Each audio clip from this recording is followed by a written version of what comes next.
지난주 수요 기도회 때 했던 말씀 같이 복습하도록 하겠습니다. 제목은 먹을 만한 것들에 대한 말씀을 나눴는데, 이제 어떤 것을 먹어야 되고 먹지 말아야 될 것인가 하는 것 또 구분해서 같이 나눴습니다.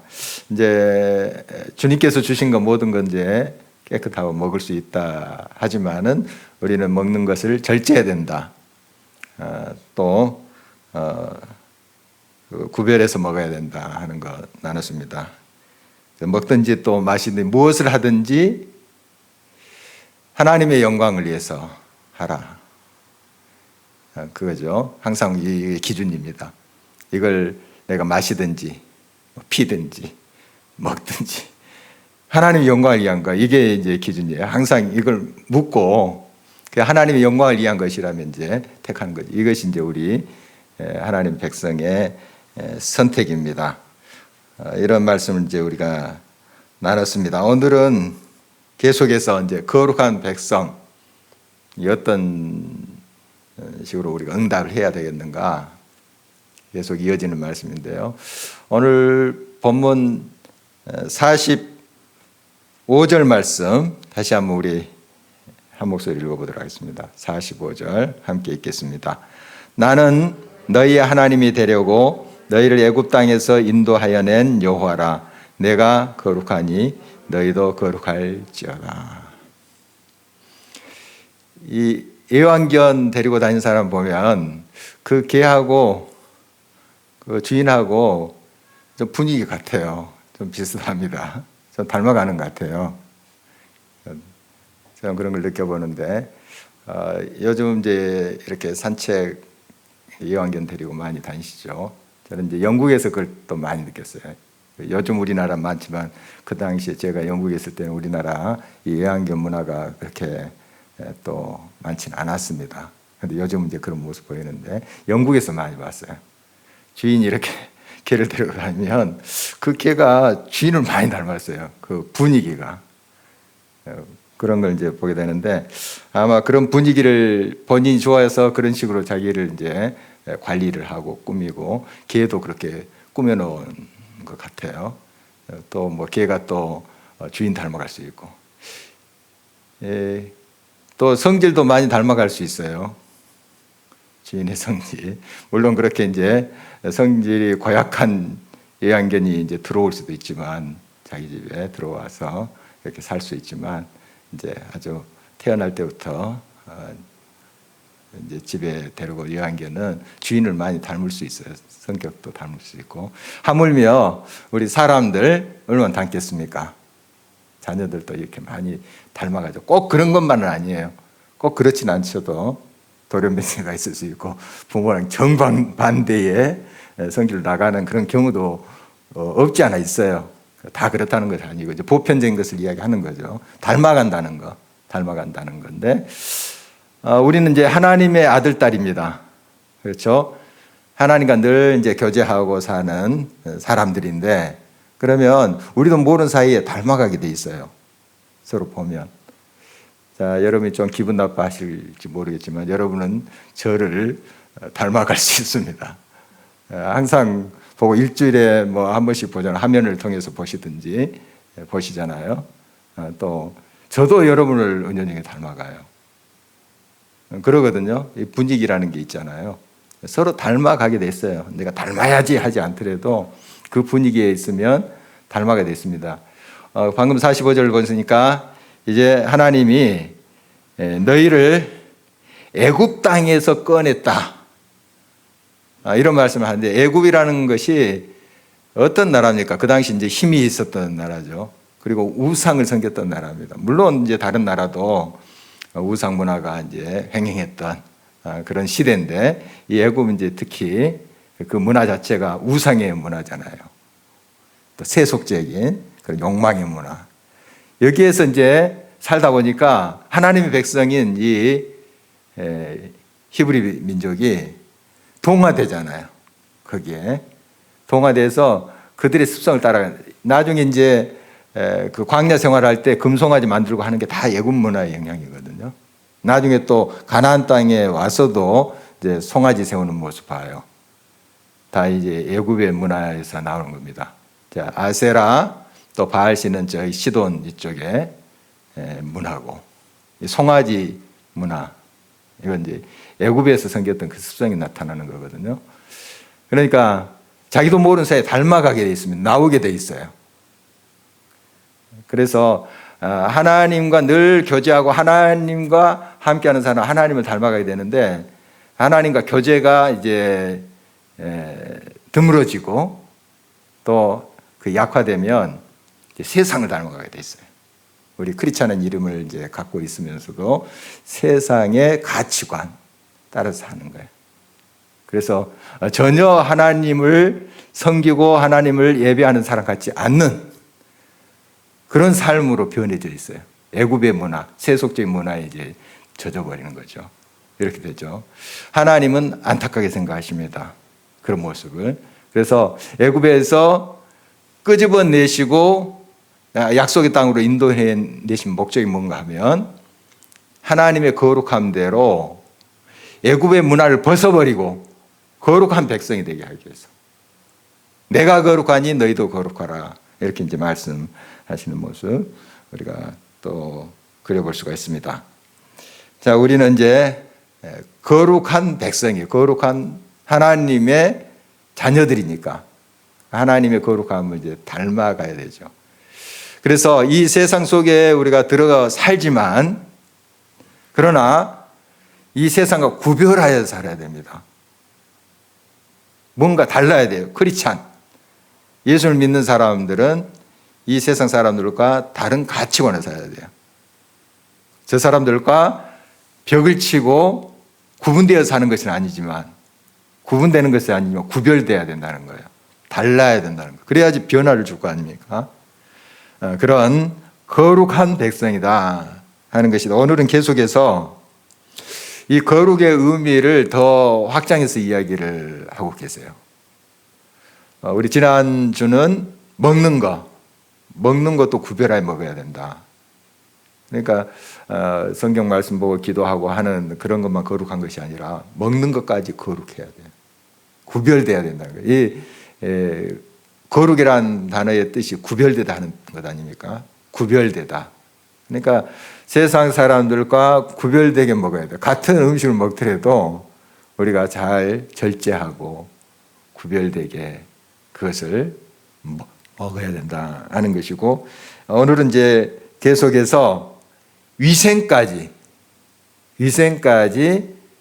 굉장히 철저히 지키는 것을 거룩으로 이야기하고 있습니다. 거룩의 의미가 정결함 이런 뜻 아닙니까? 정결함, 위생까지. 정말 오래전인데 눈에도 잘 보이지 않는 이 병균에 대한 경계, 그리고 철저히 정결 예식을 지키라 하는 하나님 말씀 보면 굉장히 놀랍습니다. 정말 이런 개념이 우리들에게 생긴 지가 얼마 되지 않아요. 그런데 성경은 오래전부터 이야기를 하고 있거든요. 그러니까 우리가 이제 겉에 뭐가 때가 묻고 뭐 먼지가 이제 쌓이고 하는 건 이제 더럽구나 이렇게 느끼는데, 병균 같은 거, 위생 이런 거 있잖아요. 이건 잘 안 보이잖아요.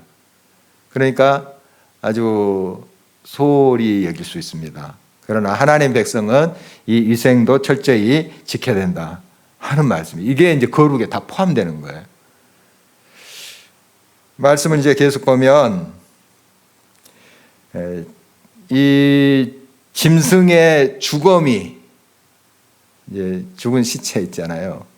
주검이 있을 때 그걸 만지면 부정하다. 그리고 저녁까지 그게 부정하다. 이제 더럽다 하는 거예요. 뭐 짐승 시체 좀 만졌다 뭐 묻은 것도 아니고, 근데 거기 이제 병균이 묻어올 거 아니에요.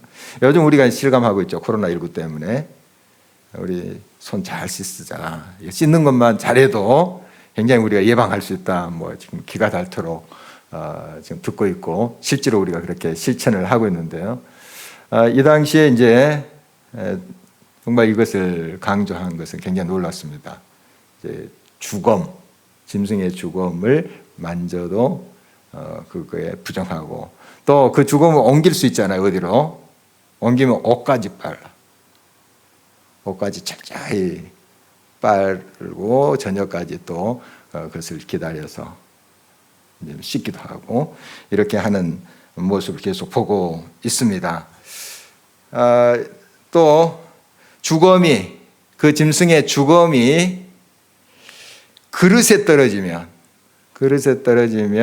나무 그릇이든 또 뭘 담는 이제 그릇이든 그것은 물에 담가두라 하는 말씀을 하고 있습니다. 물에 저녁까지 물에 담가줘서 그게 이제 좀 불려서 나중에 이제 씻으면 이제 다 깨끗하게 되도록, 이런 걸 보면 철저하게 그런 세부적인 것까지 말씀을 하고 있는 모습 보게 되고요. 질그릇에 떨어지면 어떻게 될까?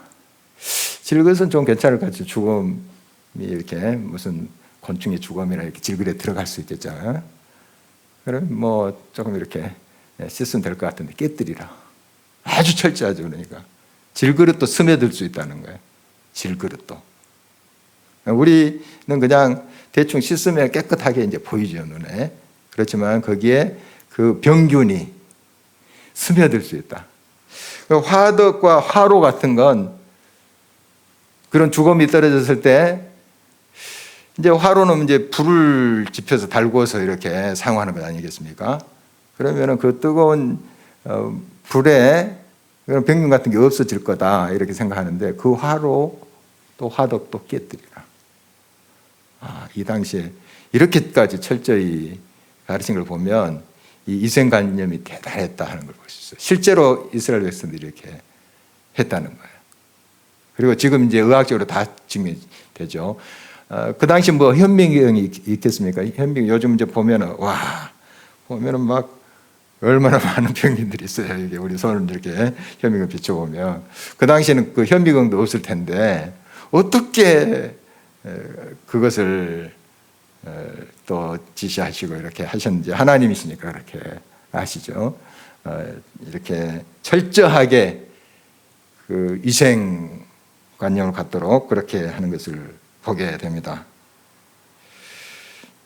제가 이제 군대 있을 때 저희 내부반에 옴 툴툴 나가지고 막 그 가려운 거 있잖아요. 옴이 번졌어요. 이게 전염성이 굉장히 강하더라고요. 한 병사가 이제 옴에 걸렸는데 이게 쫙 퍼지는 거예요. 특히 겨울철에 이제 밖에 잘 안 나가잖아요. 이제 뭐 훈련도 물론 합니다. 추운 날 훈련도 하고 하지만 이제 여름과 또 이런 가을철보다는 비교적 내무반 안에 있는 경우가 더 많습니다. 굉장히 추우니까 안에서 이제 뭐 정신 교육이라든지 뭐 훈련 받긴 해요. 그러나 이제 안에서 하는 실내에서 하는 그런 훈련을 하죠. 그러다 보니까 더 전염이 심했던 것 같아요. 그러니까 거의 우리 내무반 한 20여 명 됐었는데 다 걸렸어요. 가렵더라고요. 이게 사기도 저하되고요. 잠을 못 자니까 가려우니까 막 뻑뻑 붓는데 이게 전쟁이 일어나면 그 병사들이 잘 자고 잘 먹고 또 싸워야 되는데 잠도 제대로 못 자고 막 그 밤새도록 그렇게 괴로워서 있다가 전쟁터 나가면 어떻게 되겠습니까? 여러분 상상한 대로 정말 굉장히 어렵겠죠. 그래서 이제 그 당시에 세탁기도 없었습니다. 저희 부대에. 요즘이야 세탁기 있고 그러는데 또 온수 없었어요. 끓여야 돼요. 이렇게 깡통 같은 데 해가지고 물 집어넣고 막 장작 떼가지고 그렇게 끓여야 됐습니다. 그런 시대고 있기 때문에 온수 제대로 싸우장에 뭐 온수 나온 건 뭐 말할 것도 없고 그런 거 없었어요. 그러니까 그 겨울에 추운 겨울에 물 끓여가지고 하루에 2번씩 목욕을 하는 거예요. 샤워 물 끓여가지고 잠을 타가지고 이렇게 적당히 해가지고 그 추운 데서 그 다음에 이제 내복 속옷 매일 삶는 거예요. 매일 얼마나 철저했는지 모릅니다. 그리고 이제 다 이렇게 약 바르고 매일 하는 일이 그거였어요. 지금도 생각이 나는데 철저히 그렇게 이제 하니까 어느 사이에 이제 그 옴이 치료가 됐습니다. 그런데 무섭더라고요. 그런 전염성이 강한 이런 병균이 얼마나 그렇게 확산세가 빠른지요. 한 사람 걸린 다음에 그냥 온 내용만 다 걸려버렸어요. 아주 무섭습니다. 그래서 이 당시에 이제 이 민족 공동체, 히브리 민족 공동체, 뭐 지금도 마찬가지. 우리나라 이렇게 보면 코로나19 보면 얼마나 지금 철저하게 단속을 하고 있습니까? 그게 바로 이 전염병 또 감염병의 그 무서움을 알기 때문에 그렇죠. 우리 좀 이제 큰 소리 치면서 별로 여기에 감염병에 대해서 경각심을 안 가졌던 나라들이 이제 막 되게 크게 당하고 있고 하고 하죠. 뭐 선진국, 후진국 관계없어요. 우리 잘 알고 있습니다. 그래서 철저히 우리가 이런 부분에 대해서도 크리스찬들이 좀 앞서 나가야 됩니다. 벌써 하나님의 말씀은 오래전에 이렇게 우리들에게 가르치고 있잖아요. 철저히. 우리가 이제 영적으로 또 정신적으로 심리적으로도 거룩해야 되지만 깨끗한 삶, 정직한 삶, 뭐 거짓말하지 않고 뭐 이런 것도 이제 거룩함이죠. 그런데 하나님의 거룩함은 전인적인 거예요. 우리 육체를 함부로 하고 그냥 병에 노출되게 해서 아무렇게나 위생 관련도 없이 사는 거, 이건 하나님 백성으로서 마땅한 응답이 아니에요. 기도도 하고 열심히 성결한 삶 살고 심령으로부터 마음으로부터 늘 새롭게 되고 하나님 앞에 거룩한 백성으로 서야 되지만 육체로도 우리 육체의 문제도 늘 성결해야 돼요. 깨끗해야 돼요. 청결해야 돼요. 그게 이제 전적인 거룩함의 의미죠. 요즘 이제 코로나19 때문에 우리가 대면으로 예배를 드리지 못하고 활동도 지금 하지 못하고 있죠. 또 나라에서 행정명령으로 집합 금지 하고 있잖아요. 우리가 이제 나라에서 집합 금지하니까 어쩔 수 없이 비대면을 한다. 이런 태도는 썩 바람직하지 않아요. 우리가 그런 걸 잘 파악해서 선제적으로 하는 것이 더 바른 태도라고 볼 수 있어요. 선제적으로. 또 너무 우려해서 너무 겁을 내서 또 움츠러들고 할 필요는 없겠습니다. 또 너무 민감하게 또 반응해가지고 그게 병이 될 수도 있잖아요. 잘못될 수 있잖아요. 이제 그런 필요는 없을 것 같아요.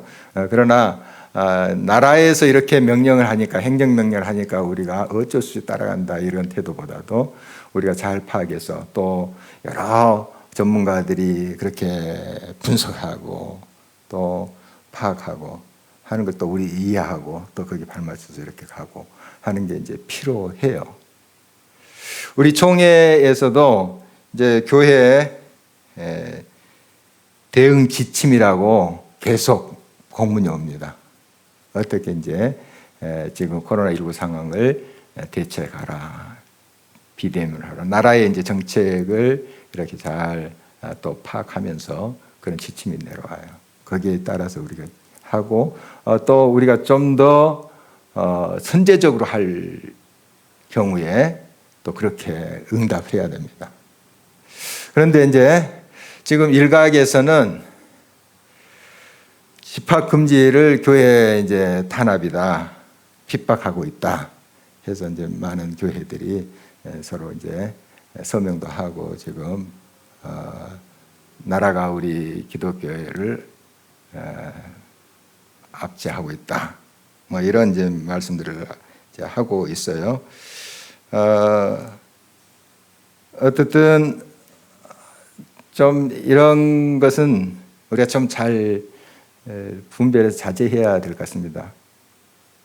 우리 교회가 물론 이제 계속 우리가 이렇게 비대면을 하다 보니까 공동체성도 많이 약화되고 우리 교회만 보더라도 좀 많이 힘들고 또 지치곤 하잖아요. 그런 것이 있어요. 계속 또 이런 시간이 이제 지나면 앞으로 어떻게 될까 우리 공동체가 좀 그런 이제 염려도 되고 또 그런 서로 친교와 또 교제가 굉장히 중요한 거 아닙니까? 교회에서는 꼭 설교만 듣고 화상으로 예배드리고 하는 것도 필요하지만 교제, 서로 친교하고 나누고 이게 참 중요한데, 또 봉사라는 게 얼마나 중요한 개념입니까?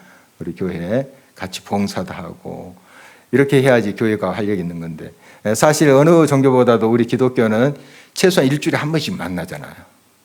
만나고 또 뭐 수요일 만나고 구역 모임 만나고, 이 만남이 굉장히 중요한 종교인데 그게 이제 어렵게 되죠 지금.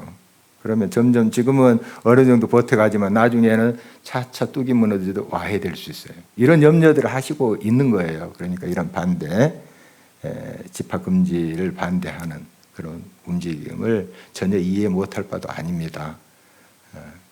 그리고 일리가 있다고 봐요. 그렇지만 이런 어떤 코로나19 상황에서 지금 굉장히 긴급 상황이고 위급한 상황 아닙니까? 우리가 기독교인들이 좀 더 선제적으로, 나라에서 명령해서 그러기보다도 서로 협조하면서 이렇게 나가는 그런 자세가 우리들이 필요하지 않나 하는 생각을 합니다. 이런 건 있어요. 지난해 연말에 이제 부목사 한 분이 제게 이런 문자를 보여줬어요. 어느 이제 도시에서 행정 지시가 내려왔는데요. 이 설교 시에도 마스크를 써라. 설교자가 마스크를 써라. 뭐 그런 거더라고요. 근데 그건 뭐 거기에 그 도시의 시장에 명의도 없어요. 거기에 그 문자에 뭐 누구누구 시장이 보냈다. 아니면은 그 행정부서에 누구가 보냈다. 뭐 그런 것도 없고 그냥 쓰지 말라 몇 개 이제 쭉 이렇게 된 거예요. 어디서 흘러나온 문서인지는 모르겠어요. 누가 그냥 생각해서 그냥 툭 던진 건지. 그런데 우리가 이제 철저히 그때 마스크 다 쓰고 찬양도 그렇게 하고 몇 명, 찬양대는 벌써 안 한 지 오래고, 그리고 기도자, 성경봉도 다 마스크 쓰고, 설교하는 사람만 이제 마스크를 벗하면 기도할 때는 어차피 다 눈 감고 하잖아요. 그래서 성경 봉독할 때 다 이렇게 성경 보면서 하고. 그런데 설교는 좀 다르죠. 보고 듣고 하는 것 아닙니까? 그래서 이제 꼭 말로만 듣는 것이 아니라 표정과 또 제스처 이런 것들이 있는데, 그런 의미에서 이제 마스크를 이제 벗고 설교를 하는 의미가 있어요. 있는데 그게 이제 그 도시에 누가 작성한 것인지 몰라도 이건 생각을 짧게 했다는 거예요. 생각을 짧게 했다. 교회들이 우리같이 이렇게 성실하게 선제적으로 위생 수칙을 지키면서 또 나아가자 하는 사람들조차도 그런 이제 말이 행정 지침을 내려올 때 별로 기분이 좋지 않아요. 생각을 하고 해야 돼요. 행정 당국에서도 이걸 깊이 생각하고 해야 돼요. 그냥 말 한마디면 이런 이제 긴급 상황에서는 법처럼 되니까 툭 던지는 거예요. 그렇게 행정을 해서는 안 되죠. 그러니까 우리 기독교에서는, 교회에서는 선제적으로 정말 이것을 철저히 지켜가고, 또 행정당국이나 그런 데서는 이 긴급상황에 툭 던지는 말, 법처럼 돼버리는 던지는 말, 이걸 신중하게 해야 돼요.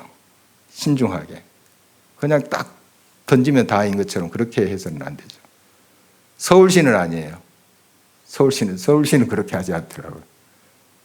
뭐 한때 좀 충돌이 있긴 했는데 이렇게 우리 교단하고도 했는데 잘 맞춰가고 있어요. 그럴 수도 있잖아요. 그런데 이제 다른 도시의 이야기예요. 꼭 남양주라고 이야기하지 않겠습니다.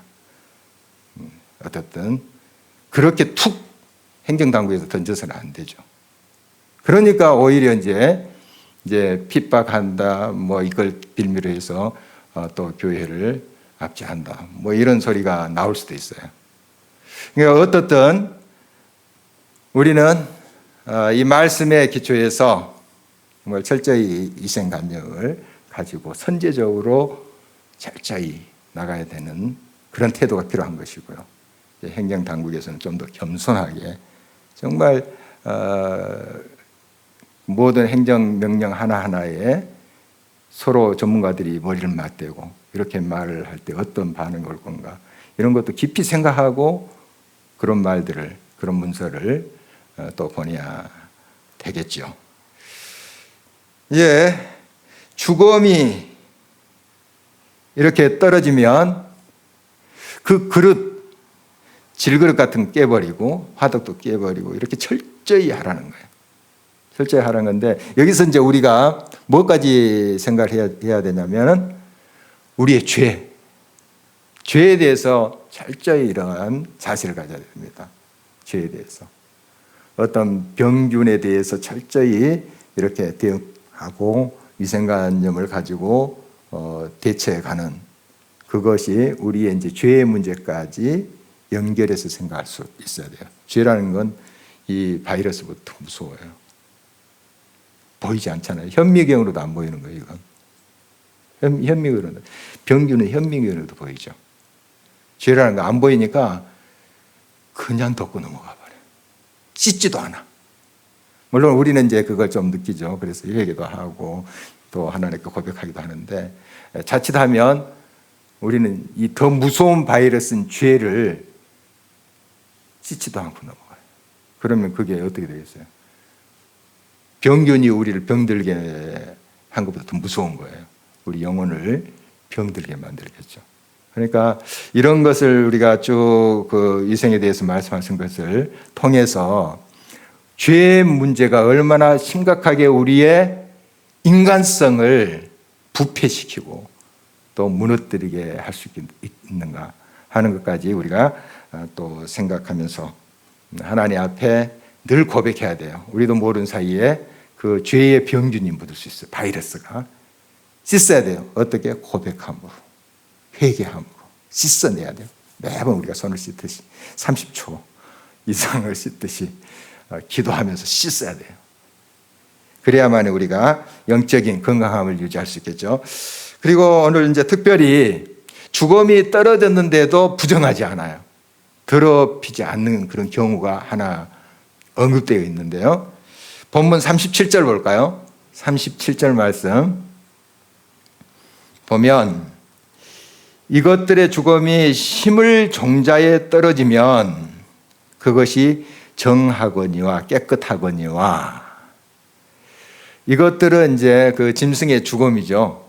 짐승의 죽음을 만지거나 또 그 짊어지고 옮기거나 하면 아까 부정하다, 더럽혀진다. 이제 옷도 빨고 몸도 씻고 깨끗이 해야 된다 하는 거 우리 살폈는데, 그 죽음이 떨어졌는데도 더럽히지 않는 그런 경우가 있어요.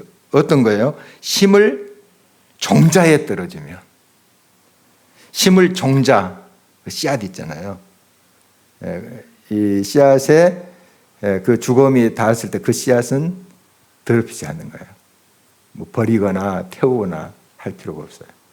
그 씨앗을 그대로 간직했다가 심으면 그 씨앗이 해체되면서 정결하게 돼요.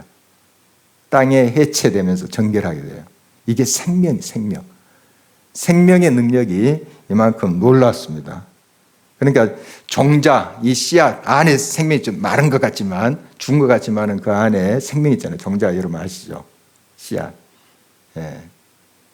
그만큼 이 생명이라는 것은 굉장히 위대합니다. 그러나 이 종자에 물이 묻었을 때, 수분이 이렇게 다 가지고 좀 부풀어 있을 때, 종자가 그때 그 죽음이 닿으면 이건 버려야 되는 거예요.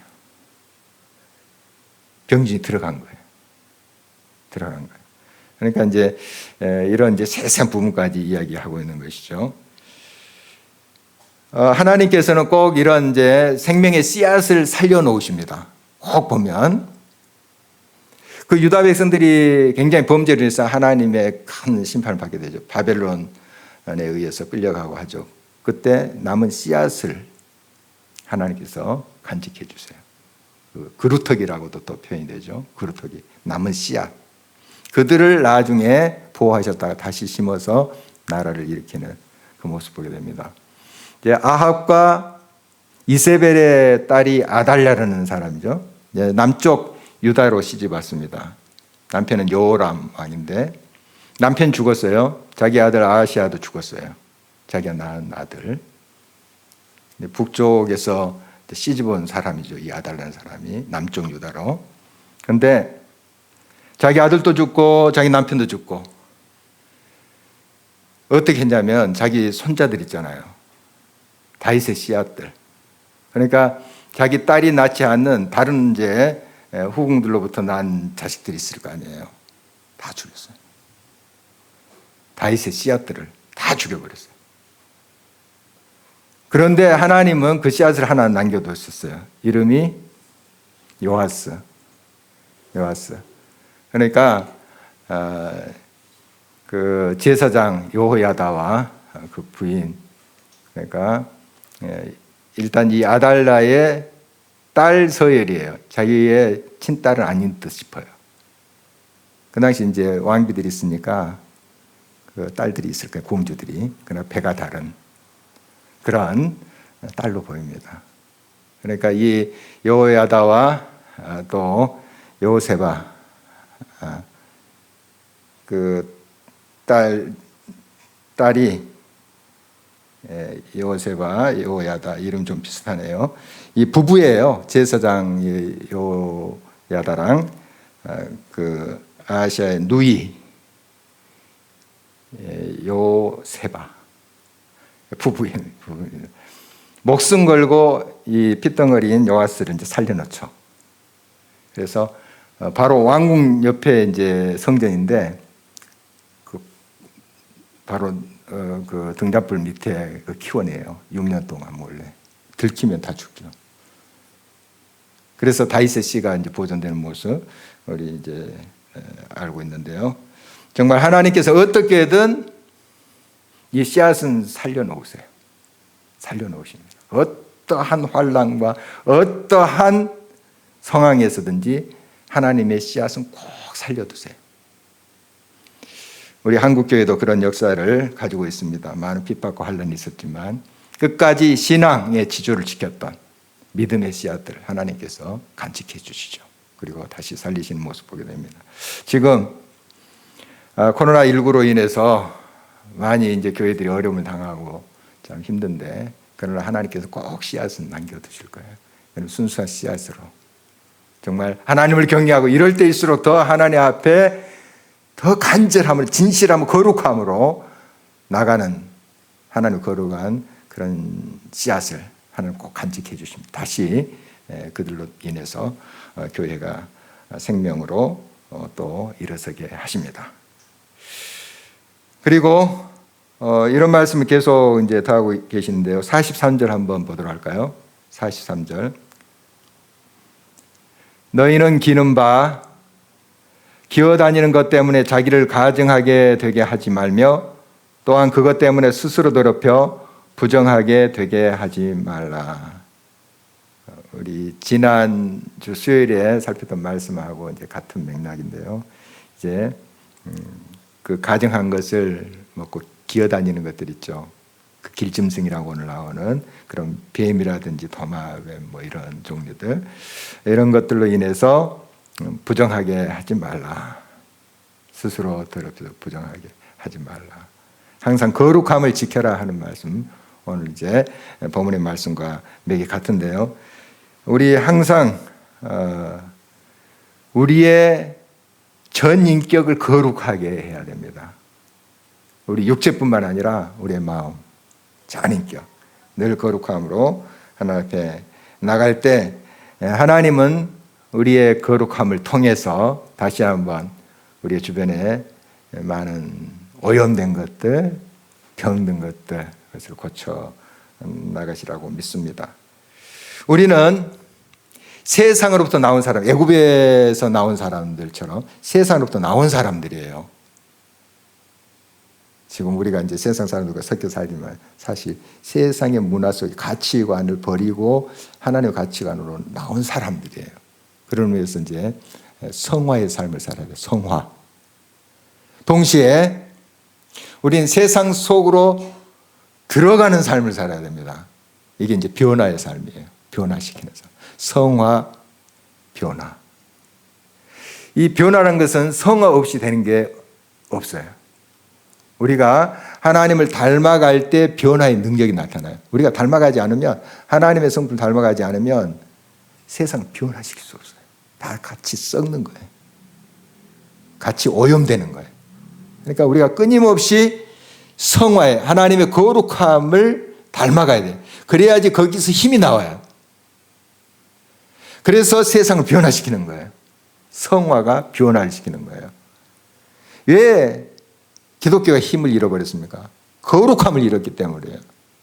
세상 사람은 똑같은 가치관, 똑같은 생각을 사는 거예요.